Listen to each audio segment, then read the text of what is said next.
every term has a slight nuance. You have to be very careful. You've often heard the example that, Alaskans have 20 words for snow.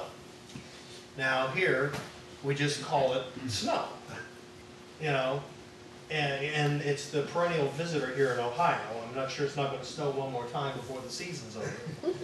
But when it comes to people who live there, I mean, there's snow that's more suitable for skiing, for walking, for heavy, for light, for, whatever. And so they have various words for it.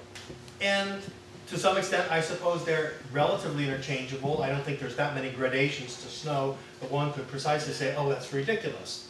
But dang on, when you get to the bottom line, it's snow, and it is water that is formed into a crystal-like state. And the same thing is true. There's a lot of terms that are relatively interchangeable, but bear in mind they may have a slight nuance in a particular context where you need to be a little careful in your precise use of terms. Yes?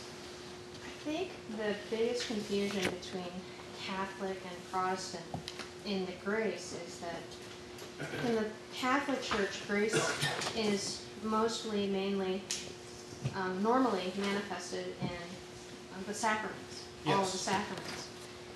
The Protestant Church doesn't have sacraments. The Protestant Church believes that salvation is the utmost. So when they talk about grace, they're not talking about the manifestation of God's sacraments for us. They're talking almost entirely about His love for us. And so